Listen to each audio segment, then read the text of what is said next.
Welcome back to Crafting Men. I'm your host, Jared Hatch, and today we'll be talking about a video that Jordan Peterson released a few years ago talking about the correlation between stress and mental illness. Been looking forward to talking about this one as we've been talking about stress over the past several weeks here. But before we get into it, be sure to like this video, subscribe to the channel, and hit that notification bell so you don't miss any of the upcoming Crafting Men episodes. There's an older video from Jordan Peterson where he talks about the concept of the complexity theory, and he says that it is the fundamental, foundational problem, even more so than the problem of death. Okay, so let's go back to the complexity problem.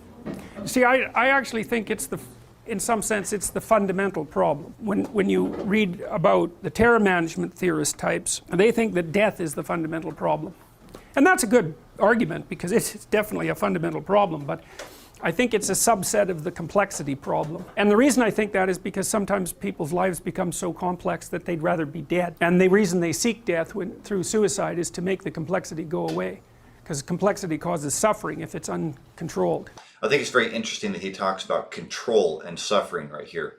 He goes on to talk about some examples of uncontrolled stress, such as political demise, the loss of a job, cancer, things of that nature, things that happen to us, right? Then he makes the most fascinating claim, I think, where he talks about the real reason why people go and see psychologists. And you know, one of the things that's very interesting about being a psychologist is that what you learn if you're going to be a psychologist is that people come to you with mental illnesses. And that's almost never true. People come to you because their lives are so damn complicated they cannot stay on top of them in any way that doesn't make it look like they're just going to get more complicated. And so then that causes symptoms, you know, it's like, there's this old idea, it's sort of a metaphor for genetic susceptibility. Take a balloon and blow it up until it's beyond its tolerance, it's going to blow out at the weakest point.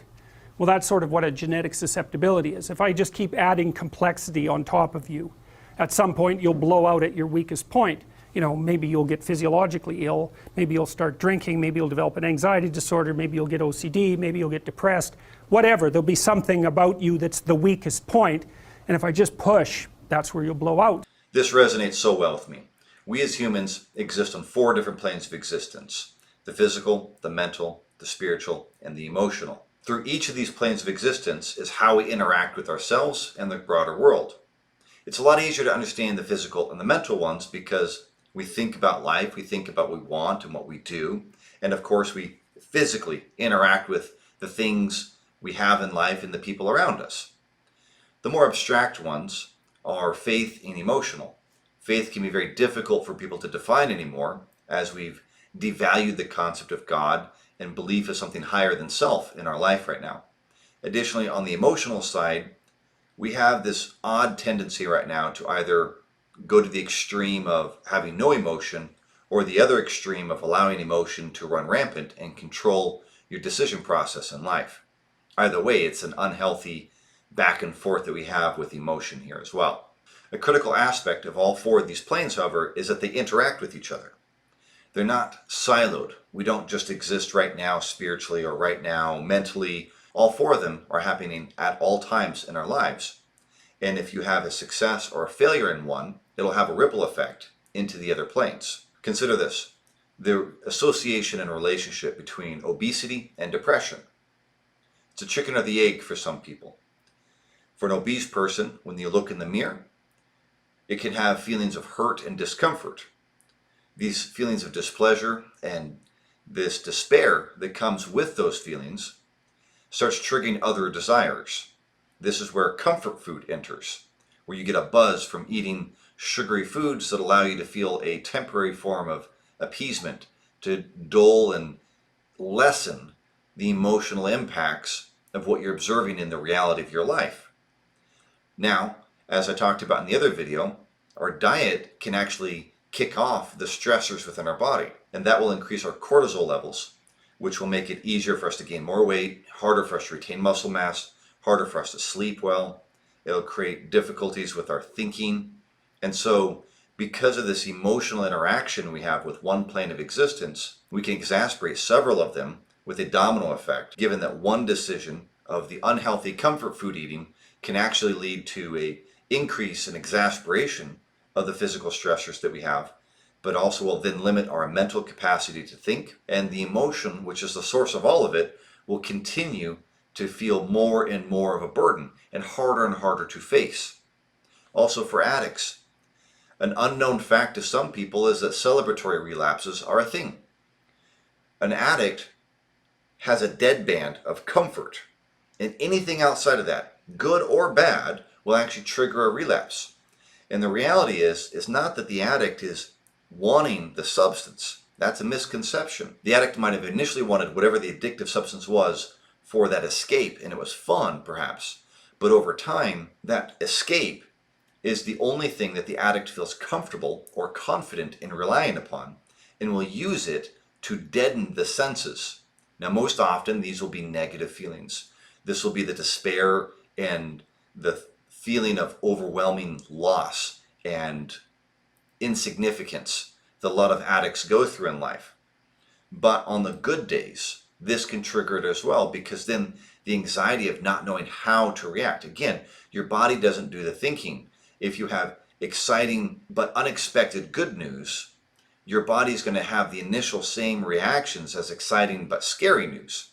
And so for the addict, when they swing through this process, the triggering reaction is to go to the addictive substance. So you can see very quickly how each of these 4 planes will impact each other. This is why it is so important for you to design who you want to be.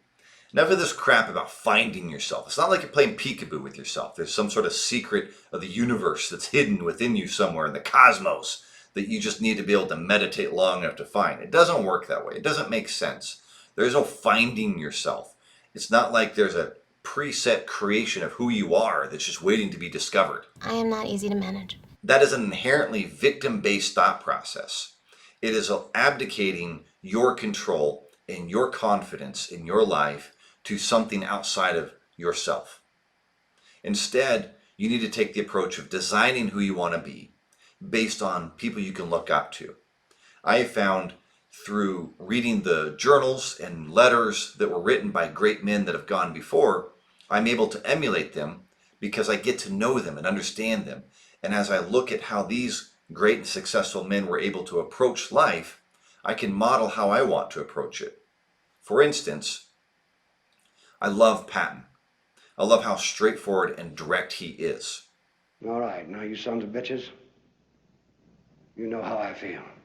That directness of his enables efficient and honest conversation, and I value that very dearly in my life.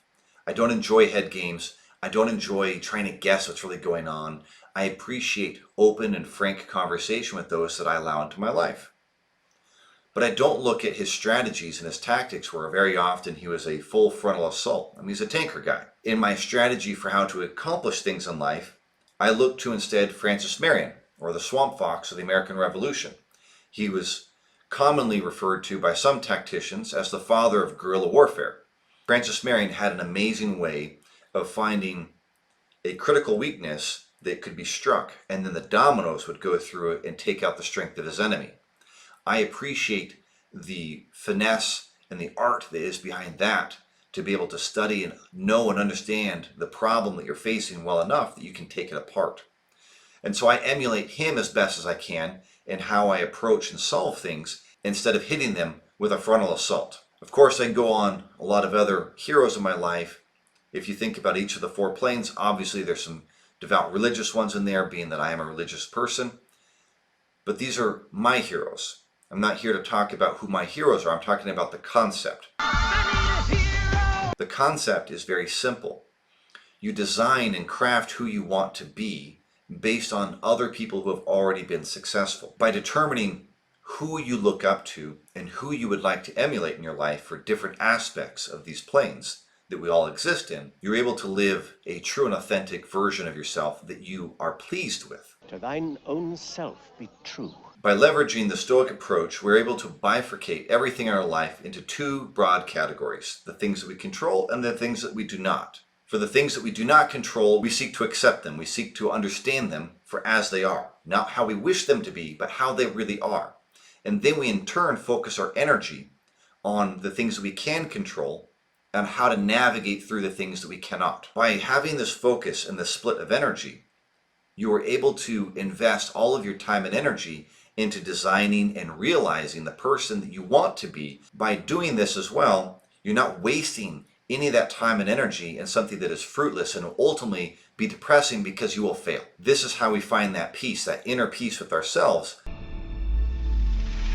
Inner peace, inner peace. In knowing that we've done the best that we can, that we know what the best is, and then we can also determine if we don't like something, we have an objective measurement against it to say, yeah, well, I wish that I had acted this way versus the way that I did. And we can continue to train ourselves and slowly over time craft and realize that design that we have in our minds of who we want to be. Won't happen in days or weeks, but if you do keep a journal for yourself, you will see over the months and years actual changes being realized. And that is going to be a wonderful and rewarding aspect where you can start bringing in that control aspect that Dr. Peterson is alluding to when he talks about uncontrolled, or he alludes to uncontrolled or controlled suffering. Life is suffering. It is difficult. It's not a matter of if it will hurt. It's a matter of when it will hurt and how it will hurt. You can't predict either of those things, so you just simply have to be ready for them. And the way that you can be ready for them, again, is designing who you are in each of these 4 planes of existence that allow you to interact with reality. And by doing that, you put things into the different categories of controlled or uncontrolled, and when the suffering comes, you're able to get to the point of action, the point of addressing it. And once you're at the point of action, you're at the point of solving the problems in your life and moving forward. Even though there might be discomfort in the moment, you'll have confidence in the exit and the purpose and the reason for what things are going through in your life at that moment. I appreciate you spending the time with me today. Be sure to like this video and subscribe to my channel so you don't miss any of the upcoming Crafting Men episodes.